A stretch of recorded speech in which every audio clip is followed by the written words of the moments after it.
everyone, so it's the start of a new week, so I thought I'd pick up and start filming again just to show you what we get up to with our business. So if you're new here, my name is Gemma and me and my fiance James run a business where we sell luxury and vintage items. So a lot of the things we've been selling recently have been luxury accessories, so bags, purses, wallets and things like that. So I'm just about to pack up an order just now, so I thought that'd be quite a good time to start the video. So it's the first order of the week actually, and it's Tuesday, so a little bit slower than our previous week.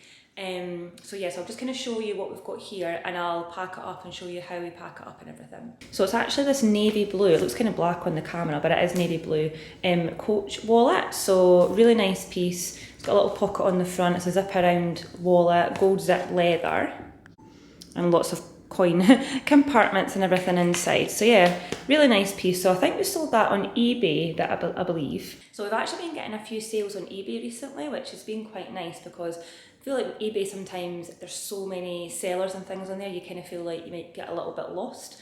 But we have actually been quite successful in there the last little while, which has been quite nice.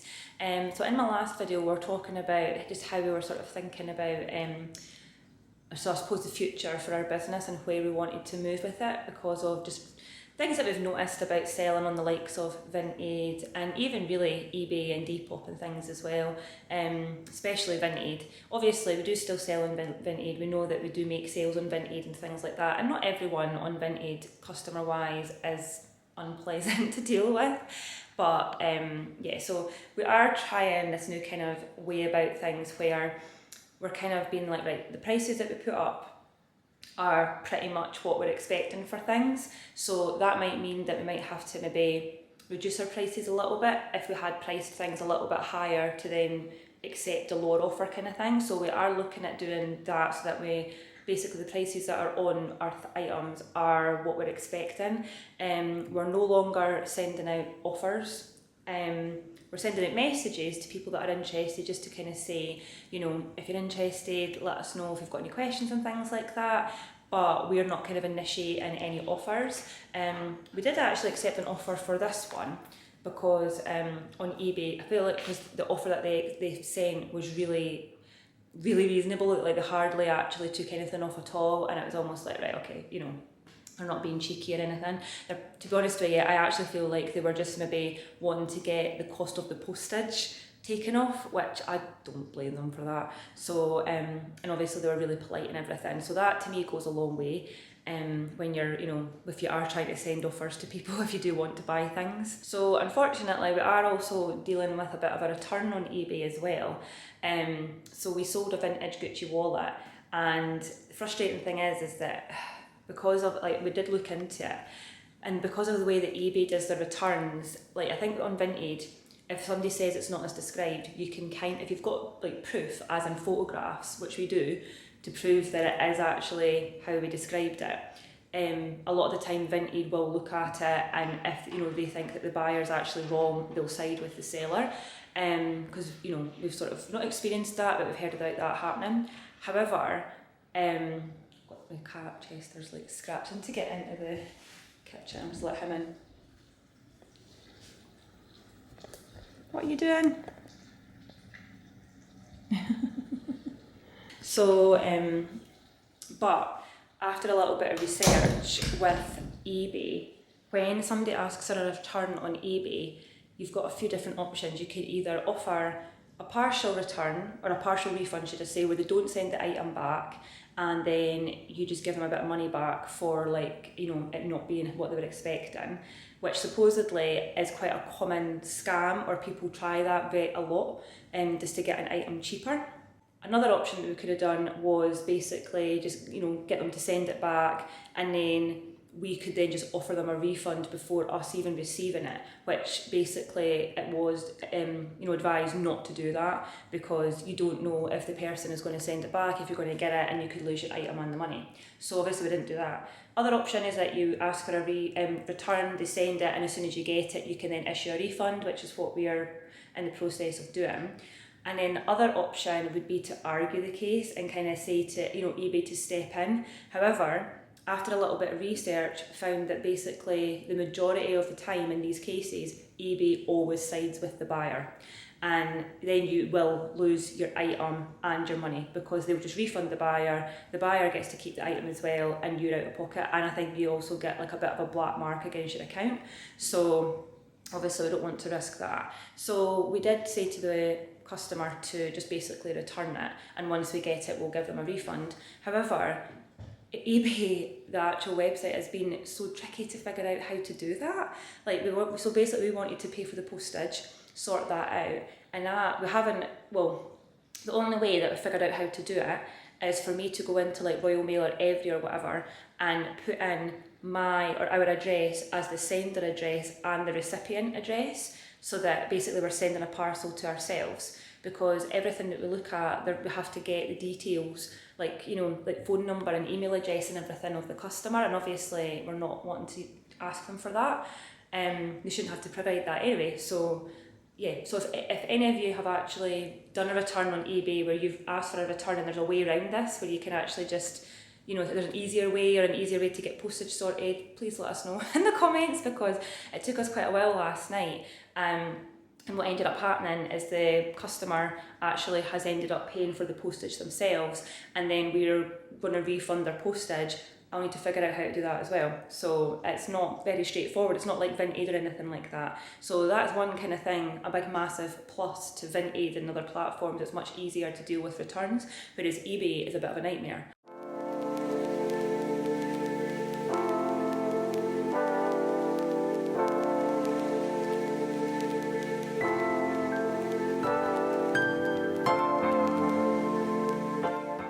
Again, so it is later on in the week. It's been a good few days actually since I last caught up with you. So since last chatted, we have only, I think, sold one more item this week, so quite a slow week overall. I think maybe because it's the week before payday week might have something to do with it.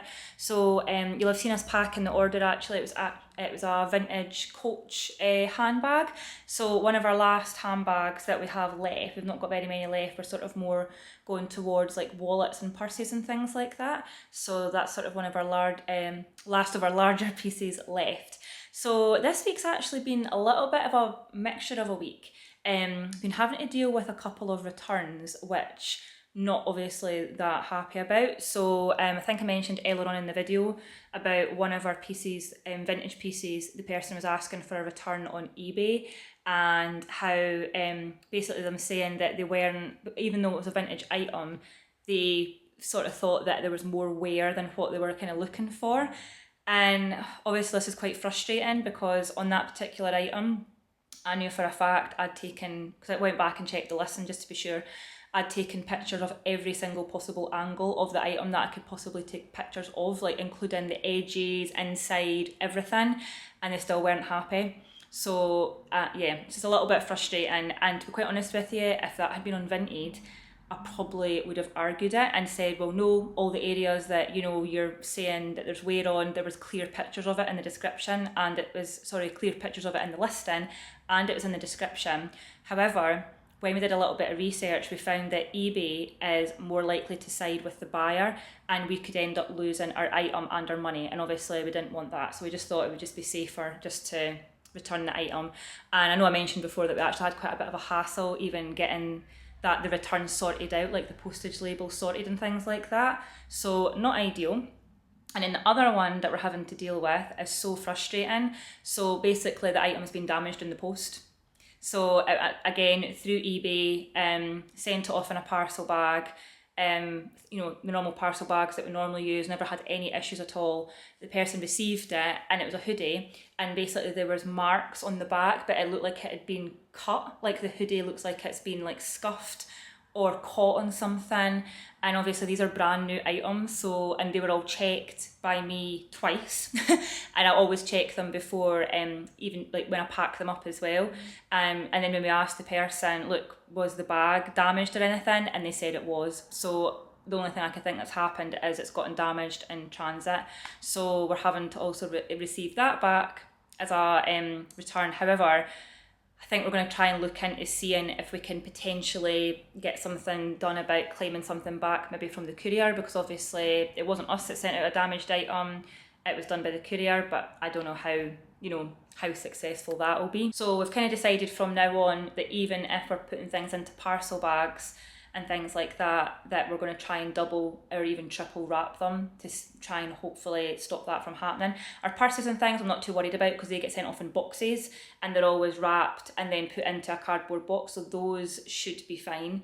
We shouldn't really worry about those being damaged, touch wood. But yeah, this parcel bags, obviously, I mean, if it's been caught in a door or something like that, that's what it kind of looked like it had happened. And you know, to be honest with you, this is like the first time this has ever happened to any of our items, it being damaged in the post. So, you know, just one of those things. So yeah, a bit of a mixture of a week this week, so not great.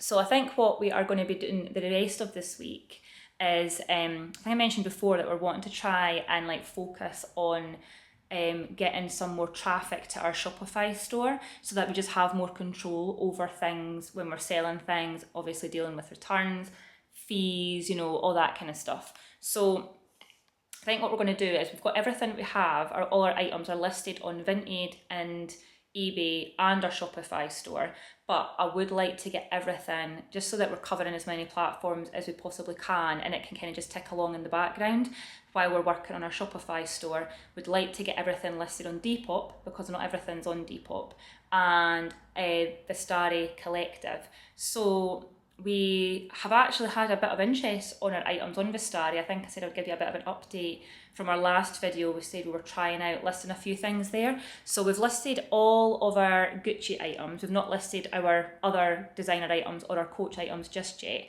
And we're going to be, got Chester beside me here. So the Vestiaire Collective, very similar to the other platforms. You know, once you've listed your item, if somebody likes your item, you get like a little notification and you can actually send them a message. You don't have to send them an offer, but you can send them a little message just sort of saying, you know, if you've got any questions or anything. So we've been doing that, similar to what we've been doing on Vinted. Not had any responses from anybody, but you know, that's fine.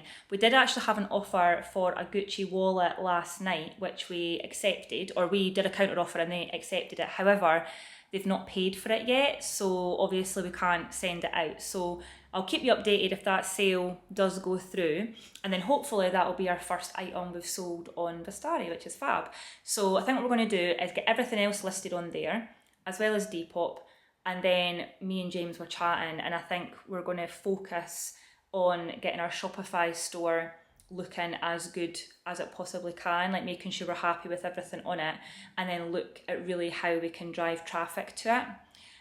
Because obviously with it being a brand new website or a pretty new website, and it's not like a marketplace or anything, it's quite difficult to get, you know, organic traffic to it. So yeah, so that's going to be what we're kind of going to be working on for the next, you know, few weeks and things. And obviously if we do get any sales through our other marketplaces in the meantime, we can get things sent off.